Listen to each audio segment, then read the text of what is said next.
गरीब परिवार की कहानी। दो बेटों की सोच। एक छोटे से कस्बे में एक गरीब परिवार रहता था।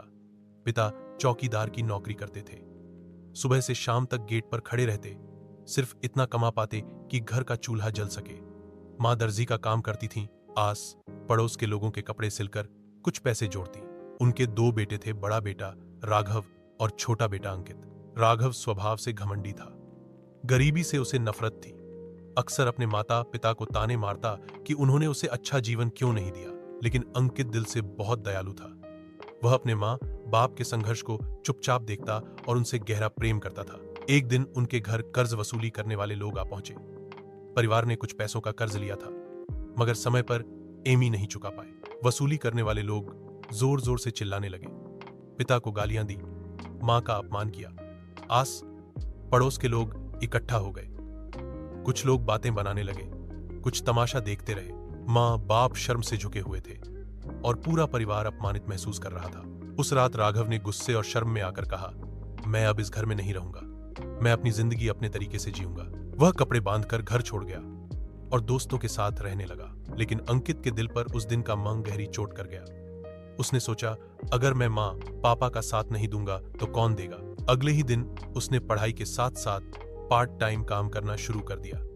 कभी किराने की दुकान पर सामान उठाता, कभी अखबार बांटता, कभी छोटे बच्चों को ट्यूशन पढ़ाता। कमाई भले ही छोटी होती, मगर वह हर रुपया मां के हाथ में रख देता। पिता कहते, बेटा तू बस पढ़ाई कर, काम की चिंता मत कर। अंकित मुस्कुराकर जवाब देता, पापा ये बोझ नहीं, ये मेरा फर्ज है।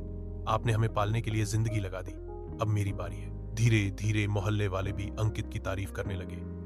लोग कहने लगे, काश हर बेटा अंकित जैसा हो। वक्त गुजरा। राघव दोस्तों के बीच रहते रहते अकेला पड़ने लगा। न पैसे थे, न सच्चे दोस्त। उसके भीतर ग्लानि घर करने लगी कि उसने अपने माता पिता का साथ क्यों छोड़ा। उधर अंकित ने पढ़ाई में कमाल कर दिखाया, छात्रवृत्ति पाई और डिग्री पूरी की। कुछ सालों बाद एक बड़ी कंपनी में नौकरी मिल गई। पहली तनख्वाह लेकर वह घर आया। माँ बाप के पैर छुए और बोला, ये सब आपका है। माँ बाप की आंखों से गर्व के आंसू बह निकले। अंकित ने माँ के लिए एक अच्छी सिलाई की दुकान खुलवाई और पापा को चौकीदारी की नौकरी से मुक्त कर दिया। धीरे धीरे कर्ज भी चुका दिया गया।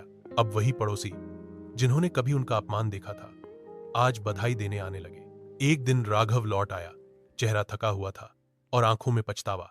वह दरवाजे पर खड़ा रहा, कुछ बोल नहीं पाया। अंकित ने आगे बढ़कर उसे गले लगा लिया और कहा, भैया आप हमें छोड़कर गए थे जब हम टूटे हुए थे, अब लौट आए हैं जब हम उठ खड़े हुए हैं। आइए अब साथ मिलकर माँ पापा को खुशियां दे। माँ बाप की आंखों से बहते आंसू इस बात का सबूत थे कि परिवार फिर से जुड़ गया है। कहानी का संदेश, घमंड परिवार को तोड़ता है, मगर दया और जिम्मेदारी उसे जोड़ती है। सच्चा बेटा वही है जो मुश्किल में माँ बाप का सहारा बने। इस कहानी को सुनने वाले हर शख्स से बस एक गुजारिश है, अपने माता पिता का सम्मान करें। वो आपकी सबसे बड़ी पूंजी है।